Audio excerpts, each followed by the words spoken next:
Olá, meu nome é Antônio Carlos, professor de Geografia. Hoje nós vamos falar sobre os conteúdos apresentados no plano de estudo tutorado do 6º ano do ensino fundamental, ainda no seu volume 1, para a 4ª semana.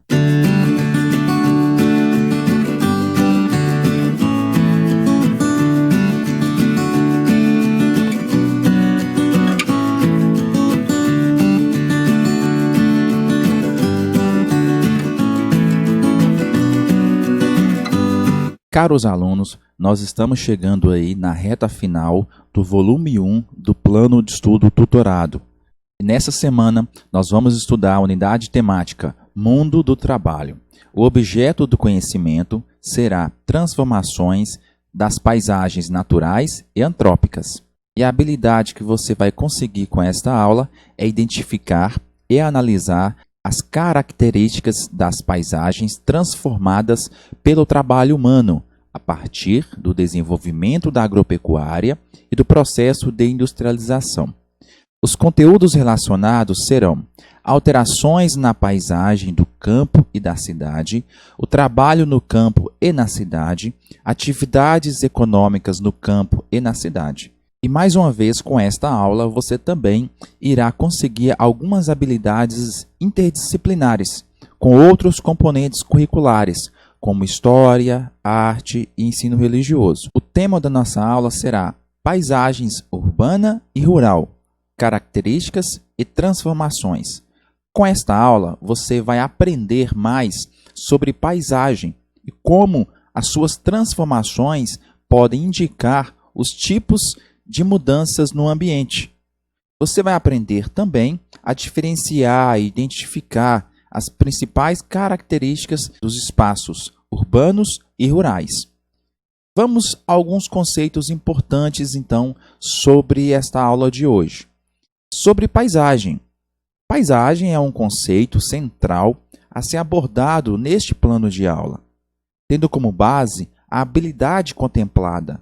E pode-se colocar a paisagem como sendo um conjunto de formas e funções constantes nas transformações. Nós vimos lá atrás que paisagem é tudo aquilo que você consegue enxergar, tudo aquilo que você consegue ver, visualizar. E isso não somente utilizando a visão, mas outros sentidos do próprio corpo, como o olfato, o paladar, todos os elementos que fazem parte das paisagens. E esses elementos estão contidos e podem ser classificados em elementos naturais e elementos culturais. Os elementos naturais são aqueles que ainda não sofreram alterações humanas, alterações do homem, como florestas, morros, rios. No entanto, as paisagens que são totalmente naturais são difíceis de serem encontradas, uma vez que muitas delas já sofreram algum tipo de interferência humana, como, por exemplo, a alteração do relevo, do reflorestamento, o desmatamento, a construção de uma estrada. Tudo isso aí são interferências humanas que transformam as paisagens naturais em paisagens humanas. E os elementos culturais representam as paisagens que foram transformadas pelo homem, como, por exemplo, casas, prédios, carros. E nesta paisagem cultural, ressalta-se a importância do desenvolvimento das técnicas e do trabalho humano, com os quais impulsionam a interferência humana no espaço geográfico e na transformação das paisagens. Portanto, o homem, ao transformar a paisagem natural em paisagem humana, utiliza-se do trabalho e das técnicas, dos equipamentos utilizados nesse processo de transformação. E quanto maior o nível de desenvolvimento das técnicas, maior será a interferência humana no espaço e na paisagem. Destaca-se também a interferência não só estática, mas também dinâmica, pois a paisagem está em constante transformação em diferentes tempos. E isso pode até acumular formas, funções e sentidos a partir das experiências ao longo do espaço e do tempo. Ou seja, nós temos aí funções importantes que a paisagem nova passam a adquirir através da transformação. Uma paisagem natural, por exemplo, conforme ela vai se transformando em paisagem artificial, pelo trabalho humano, pela interferência humana, ela adquire então novas funções. Vamos imaginar, por exemplo, em uma região onde nós tínhamos uma vegetação natural, nativa. De repente, então, começou um processo de desmatamento para a construção de uma fábrica. Aquela paisagem, aquele espaço que era natural, que tinha uma função de ligar os ecossistemas, preservar o meio ambiente, de repente, então, passa a ter outra função, que seria alojar aquela estrutura fabril da fábrica, e com isso, várias relações passam a ser construídas a partir daquele momento, onde o homem interferiu naquela paisagem, e aquela fábrica vai necessitar de energia, de estradas. Então, cada vez mais as paisagens ali vão se transformando no entorno daquela fábrica. Sendo assim, a paisagem não se dá sem as relações com a sociedade, que lhe atribui sentido e função. Cabe ressaltar que não são atribuídos apenas sentidos técnicos e visíveis na paisagem, mas, ao mesmo tempo, as diferenças estão também no olhar dos sujeitos que vivenciam esse espaço e dão significados a ele. A paisagem, alunos, muitas das vezes, nem sempre é só aquilo que você visualiza. Por trás daquela paisagem visualizada, existe todo um contexto, pode ser social, cultural.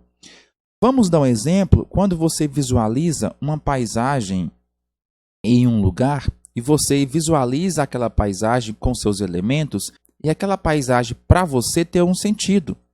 Já o seu colega que está ligado à terra, que está ligado à produção, por exemplo, que mora na zona rural, que entende a terra de forma diferente que você entende, ao visualizar aquela paisagem natural, ele vai ter outro sentido. Então, aquela paisagem vai assumir para ele um outro significado, diferente do sentido e do significado que você deu para aquela paisagem.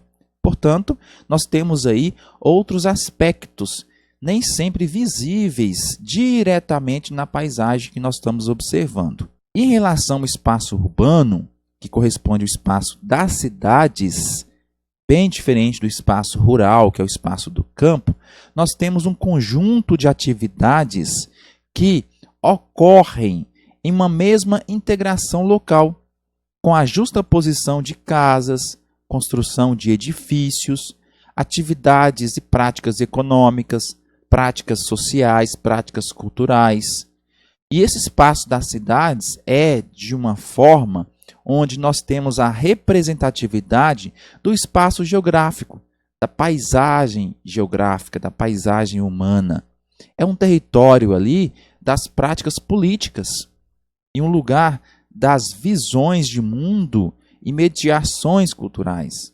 Então, nós estamos falando de um espaço da cidade construído pelo homem que está carregado de significados, de práticas, tanto a nível cultural, como, por exemplo, numa área ali onde se pratica algum tipo de religião, algum tipo de entretenimento, um show, representa a cultura, os hábitos e costumes daquela população urbana.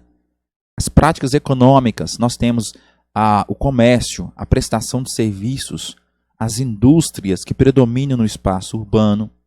Nós temos, então, visões diferentes desta paisagem construída pelo homem que corresponde ao espaço urbano.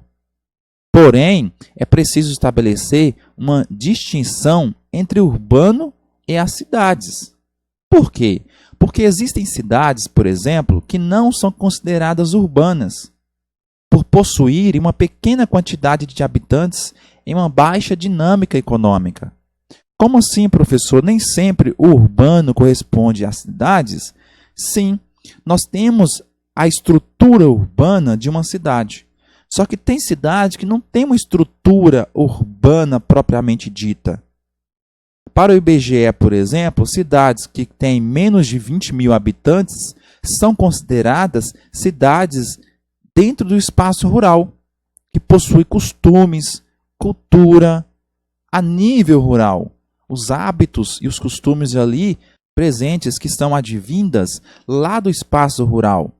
Além disso, no meio agrário, evidenciam-se algumas práticas e características do espaço urbano também, o que nos leva a crer que o urbano ele transcende o espaço das cidades.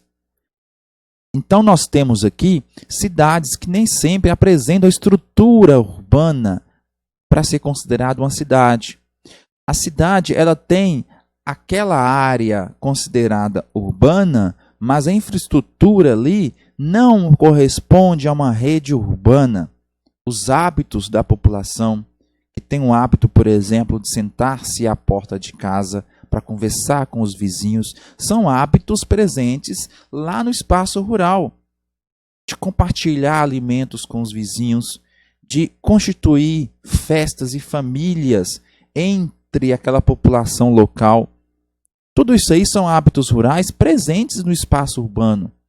Portanto, cidades menores de 20 mil habitantes, com essa característica cultural, para o IBGE, ainda faz-se presente o espaço rural dentro do espaço urbano. Ou seja, nem todas as cidades são consideradas urbanas por este motivo, não pela infraestrutura apenas. Já o espaço rural, que é o campo, refere-se ao conjunto de atividades primárias praticadas em áreas não ocupadas por cidades ou grandes adensamentos populacionais. Ou seja, é uma área onde nós temos uma pequena população e a prática de atividades primárias, como a agricultura, a pecuária, o extrativismo, são práticas econômicas predominantes no espaço rural. No entanto, também, para além da definição simples e introdutória, é interessante perceber que o rural e o urbano são, além de tudo, diferentes tipos com as suas práticas cotidianas. Assim, podem existir práticas rurais nas cidades, também pode existir práticas urbanas no campo. Por exemplo, um cultivo de hortaliças dentro de uma cidade, do espaço urbano. É uma prática rural? Sim, da agricultura. Porém, está sendo feita nas cidades. Ou seja, embora isso seja cada vez mais raro nos grandes centros urbanos, é comum a gente notar em algumas cidades essa prática do cultivo de hortaliças. Ou seja, uma prática rural dentro do espaço urbano. E da mesma forma, também pode existir um hotel-fazenda ou um resort em uma área considerada rural, mas que isso é uma prática considerada urbana, com a prestação de serviços, com a estrutura ali de uma cidade, uma internet, uma TV via satélite. Nós temos ali a estrutura desse hotel-fazenda que representa, então, uma área urbana, porém, está sendo praticada dentro do espaço rural. E uma das principais diferenças entre o urbano e o rural está na prática social e econômica. O espaço rural, como já dissemos, engloba predominantemente atividades vinculadas ao setor primário.